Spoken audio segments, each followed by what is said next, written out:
तब तक वो वक्फ नहीं की जा सकती। आप तीनों पार्लियामेंटेरियंस हैं, मैं आप तीनों के भाषणों में से कुछ कुछ कोट करूंगा और मैं जानना मैं एक चीज कहना चाहूंगा।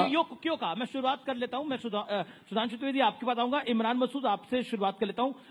इमरान मसूद, आपने बोला कि इस देश में मुसलमानों का गला घोटा जा रहा है, यह आपका बयान था। गलत क्या? नहीं, आपने बयान दिया कि इस देश में मुसलमानों को 2वे दर्जे का सिटीजन बनाया जा रहा है और गला घोटा जा रहा है, क्यों कहा?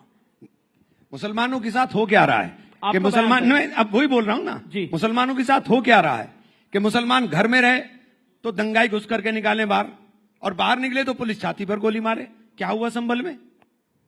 पहले सर्वे के लिए गए, कुछ नहीं हुआ, फिर 250-300 का टोला गया, मस्जिद में जाकर के नारेबाजी हुई, लोग आए, हंगामा हुआ, और उसके बाद 5 लोगों के गोली लगी और सीधे छाती पर गोली लगी, और जिनके गोली लगी उन्हीं के लोग जेल चले गए। अच्छा, वो संभल वाली मस्जिद एएसआई के संरक्षण में थी और एएसआई वहीं नहीं जा सकती थी?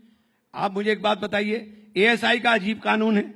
एएसआई का जन्म हुआ 1871 में जी, और उसका प्रबंधन शुरू हुआ 1904 में, और एएसआई प्रोटेक्टिव मूवमेंट जितने भी हैं उन सब की मालिक एएसआई हो गई। सुधांशु त्रिवेदी, उन सब की मालिक एएसआई हो गई। मस्जिद, एक सेकंड, मस्जिद बनाई मेरे पूर्वजों ने नमाज के लिए, अब एएसआई तय करेगी कि हम नमाज पढ़ें कि ना पढ़ें? एएसआई तय करेगी कि हम कहीं वजू खाना वजू करें कि ना करें? मैं एक लास्ट के अंदर दूसरा सवाल भी लूंगा, लेकिन अभी हमारे पास काफी समय है। मैं सुधांशु त्रिवेदी, आपने सदन में एक बात बोली जिसपे दिग्विजय सिंह को ऑब्जेक्शन हुआ, देश के गृह मंत्री खड़े हुए। आपने बोला कि इस देश के मुसलमान को कभी इशरत जहां से जोड़ा गया तो कभी किसी और के साथ जोड़ा गया। क्या आपको लगता है कि आप भी, मैं मतलब आपसे मेरा तारुफ भारतीय जनता पार्टी से, मुसलमानों को एक जिसे कहते हैं मार्जिनलाइज करना चाहते हैं, यह आरोप है? इन्होंने कहा कि भाई इस्लाम के पवित्र कर्तव्य में एक वक्फ है। भाई मेरी समझ तो इतनी है, इस्लाम में 5 ही पवित्र कर्तव्य हैं, रोजा, कलमा, नमाज, हज और जकात। इसमें वक्फ कहां है भाई? और मैं ये भी बताना चाहता हूं, इसी बात में 1894 में प्रिवी काउंसिल का जजमेंट आया था, जिसमें सर सैयद अहमद ने कोट किया था कि वक्फ मूल इस्लामी परंपरा का हिस्सा नहीं है, ये शरिया का हिस्सा है। उसके लिए मुजार शब्द का प्रयोग किया। इसलिए वक्फ अल औलाद, आपको बड़ी मजेदार बात पता है, वक्फ अल औलाद यह है कि मैंने जमीन तो वक्फ कर दी मगर रहेंगे मेरे ही परिवार के लोग। मतलब मैंने अपना पैसा तो मंदिर को दान कर दिया मगर रहेगा वो मेरा। ऐसा आपने विचित्र उदाहरण नहीं सुना होगा, इसलिए वो क्वैश किया गया। मगर कांग्रेस ने 1906 में कलकत्ता अधिवेशन में प्रस्ताव पारित किया कि नहीं वो कुछ गलत हो गया है, दोबारा किया जाए। अब मैं एक सेंटेंस कोट करता हूं, चूंकि वक्फ एक मुस्लिम प्रॉपर्टी से रिलेटेड मैटर है तो इसका गवर्नमेंट या पब्लिक पॉलिसी से कोई मतलब नहीं होना चाहिए। यही तो आज बोल रहे हैं। ये इंपीरियल लेजिस्लेटिव काउंसिल में अप्रैल 1913 में मोहम्मद अली जिन्ना का स्टेटमेंट है, जो कांग्रेस के सपोर्ट से इन्होंने अंग्रेजों के जमाने में कराया। 1913 से 2013 तक इनकी किस वाकफियत ही नहीं बदली। और मैं पूछना चाहता हूं, इमरान मसूद साहब तो यूपी के रहने वाले हैं, यूपी कह रहे पढ़ाई लिखाई में पीछे रह गए। पता है आपको, सैयद मुसलमानों की रेट ऑफ लिटरेसी 1931 में 24% थी, जब यूपी की 8% थी। और जातिगत सर्वे था तो यूपी में जो सबसे पढ़ी लिखी ब्राह्मण कम्युनिटी मानी जाती थी हिंदुओं में, वो 15%, क्षत्रियों में 13%, सैयद मुसलमान 24%, ब्यूरोक्रेसी में 20%। कहां चले गए मेरे भाई? आज बाकी माइनॉरिटीज को आप देखिए, सबसे पढ़ी लिखी आज कम्युनिटी कौन है हाईएस्ट एजुकेशन में? पारसी, 0.001% की माइनॉरिटी। सबसे प्रॉस्परस, जो सबसे ज्यादा कंट्रीब्यूट करती है इनकम टैक्स में, जैन, 1% की माइनॉरिटी। सबसे एंटरप्रेन्योर कम्युनिटी कौन है? सिख, 1.8% की माइनॉरिटी। उसके बाद आप देखिए क्रिश्चियंस में एजुकेशन का स्तर कितना है, यहूदी छोटी सी माइनॉरिटी कितना है। और ये, जबकि मैं आपसे कहूं आजादी के समय इनमें से किसी एक की भी रियासत नहीं थी, 1-2 सिख रियासतें छोड़ दें, जबकि इनकी तो लाइन लगा के रियासतें थी। पटौदी के नवाब, भोपाल के नवाब, रामपुर के नवाब, लखनऊ के नवाब, जूनागढ़ के नवाब, हैदराबाद के निजाम। और आज कहते हैं साहब हम तो मजलूम हो गए। क्यों? जो हुक्मराने वक्त थे वो आज मजलूम हो गए, क्योंकि सेक्युलरिज्म के जाल में ऐसे फंसे और उल जलूल हो गए। और सुनिए, ये उल जलूल मामला क्या है? 2013 में आई सच्चर कमेटी की रिपोर्ट, जो कहती मुसलमानों के हालात इतने खराब हैं कि साहब ये तो शेड्यूल कास्ट से बदतर है। और आपको पता है 1913 से 2013 तक 17 लाख एकड़ जमीन आई थी वक्फ में, और 2013 से 2023 में 21 लाख ऐड हो गई। मतलब गजब का आपका लॉजिक है। एक तरफ कह रहे हैं शेड्यूल कास्ट से बुरी स्थिति है और दूसरी तरफ ऐड होते जा रहे हैं। और सर आंकड़ा तो ऑन उस पे बोला। सर आप तो सदन में है, आपको विशेषाधिकार हनन ले आना चाहिए मंत्री के खिलाफ, अगर लेकिन आपको आपने आपत्ति है तो लाइए साहब। सुधांशु जी, ये floor of the house पे दिया गया बयान है मेरे मंत्री का। सवाल का जवाब नहीं दिया आपने। मगर जो मैं उसका एक जो लाइन था बताना मैं उस पर आता हूँ, लेकिन प्रियंका मैं पहले थोड़ी बोले। एक लाइन बोल दूं, इस पे जी, जरूरी है। प्रियंका जी। देखिए मुसलमानों के बारे में समस्या क्या है कि आज के जमाने में लोगों को मुस्लिमों की जो लियाकत थी उसके बारे में भी नहीं पता है। एक दौर था जब मुसलमान दुनिया में सबसे पढ़ी लिखी कम्युनिटी होती थी। बैतुल हिकमत का नाम आपने बगदाद का सोचा होगा, that was a centre of knowledge. आपको पता है कि शुश्रुत संहिता का सबसे पहले अनुवाद अल शुश्रुत ने कराया था अरबिक में। आपको पता है कि ये मैंने जो पार्लियामेंट में ही बोला था कि जो पहले हिंदी न्यूमेरल्स वहां पे गए, जिसलिए अरबी में इनको हिंदसा कहते हैं, उससे सबसे पहले अल जब्र ने ट्रांसलेट किया, उससे अलजेब्रा बना। फिर अल ख्वारिज्म ने जो ट्रांसलेशन किया, जो मैथमेटिक्स दी, एल्गोरिथम वर्ड वहीं से आया है। कोलंबस ने जिस नक्शे को लेकर पूरी दुनिया की तरफ चला था, वो बनाने वाला भी मुसलमान था, एक अल इदरीसी। उसके बाद साहब इनका एल्गोरिथम ऐसा बदला कि 700-800 साल में कोई पैदा हुआ। सिर्फ प्रियंका जी को आने दीजिए। मगर अब्दुल कलाम के साथ नहीं, औरंगजेब के साथ जाके खड़े हो ओके प्रियंका, हमारे पास बड़ी लर्नेड ऑडियंस भी हैं। वारिस पठान साहब बैठे हैं, आनंद रंगनाथन बैठे हैं। ओके बोलिए प्रियंका जी। मैं इनकी तरह आवाज रेज करके अपना पॉइंट नहीं रख सकती हूँ कि आप आवाज रेज कर दीजिए कि कोई दूसरा ना बोल पाए। मैं बस एक ही चीज कहूंगी, अभी मैं जब उनको सुन रही थी और इतना पैशनेटली मुसलमानों के अधिकारों के लिए बोल रहे थे, तो मुझे मोहम्मद अली जिन्ना ही याद आ गए। जैसे मोहम्मद अली जिन्ना ने आर्ग्यूमेंट दिया था और पाकिस्तान को अलग कर दिया था, इनका आर्ग्यूमेंट बिल्कुल उसी तरीके का था। तो आज ये मॉडर्न डे जिन्ना कौन बनकर बैठे हैं, आज इनकी भाषा से बहुत स्पष्ट हो गया है।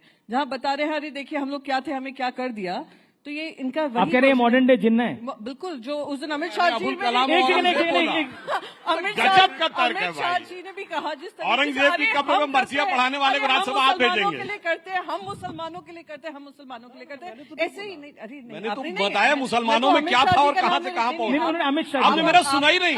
अब मैंने तो कट सी प्रोवाइड करिए। क्या नहीं कोट किया हमने, अपना तो बोला ही नहीं। सिर्फ एक डॉक्टर अब्दुल कलाम अमित शाह के लिए बोल रही थी। जब इतना जोर जोर से चिल्लाते हैं ना, तो सिर्फ अपनी आवाज सुनाई देती है, लॉजिक की आवाज कम हो जाती है। तो कुछ सुनाई नहीं पड़ रहा आजकल।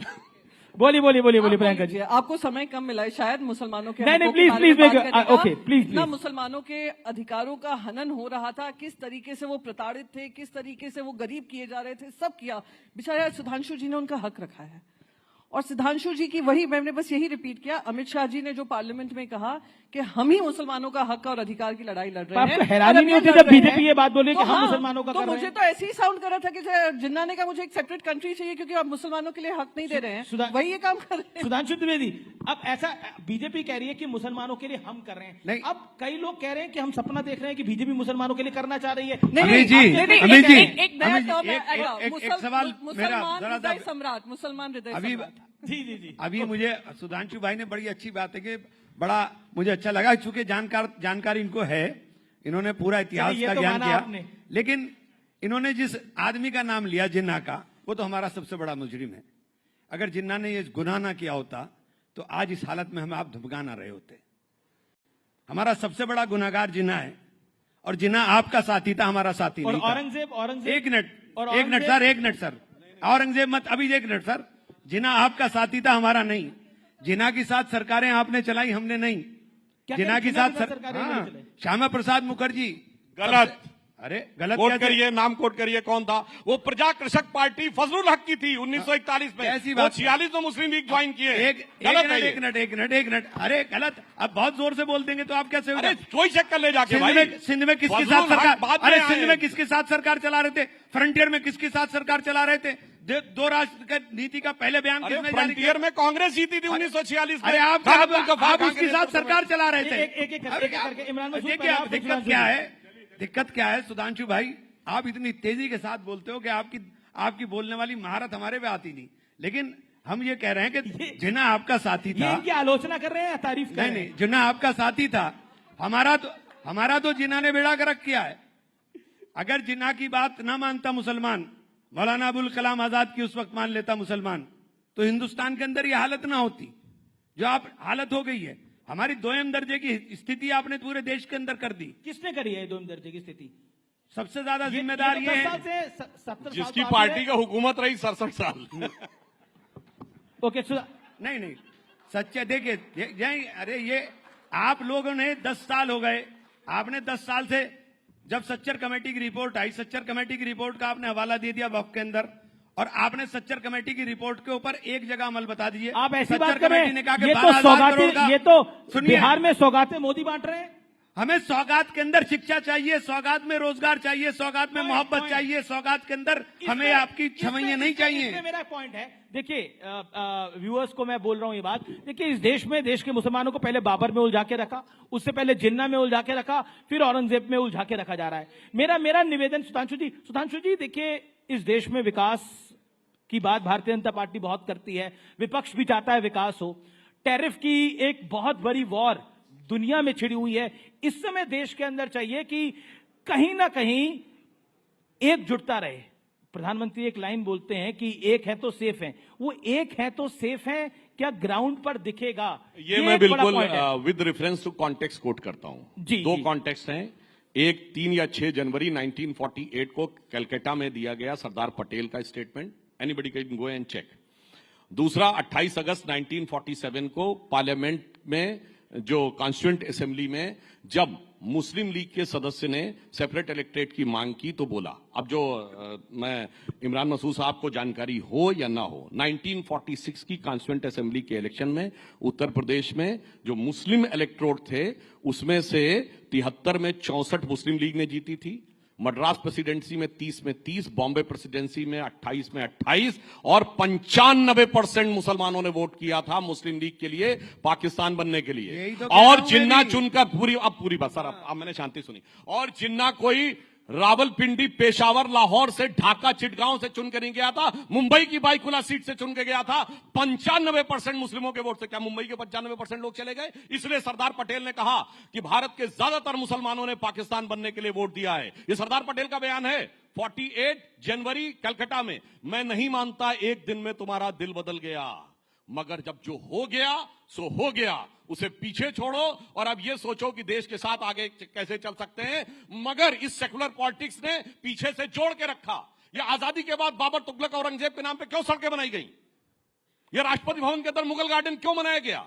मैं पूछना चाहता हूं ना, किसने पीछे से जोड़ के रखा? वही जो बता रहे हैं, आज एआई के दौर में औरंगजेब के साथ खड़े हो जाते हैं और दलगत भावना से ऊपर उठ के खड़े हो जाते हैं। और ये सोचने का, एक लाइन में सोचने का विचार है, cutting across the party line Muslim नेता औरंगजेब के साथ खड़ा रहता है, cutting across the party line Rana Sanga के साथ नहीं खड़ा होता है। Cutting across the party line वक्फ की लैंड के साथ खड़ा रहता है, cutting across the party line Ram Mandir के साथ हिंदू नेता नहीं खड़ा रहता। मैं अब इंडिया अलायंस में भी आऊंगा। ओके, डिस्कशन पूरा चेंज हो रहा है। ओके, बोलिए। दिस इज एक्सट्रीमली डिस्टर्बिंग कि हम राइजिंग भारत समिट में आए हैं, हमें बात करनी चाहिए 2047 में क्या होगा।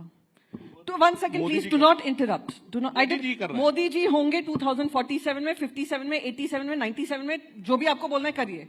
Happy? Are you happy? Now can I get to the topic?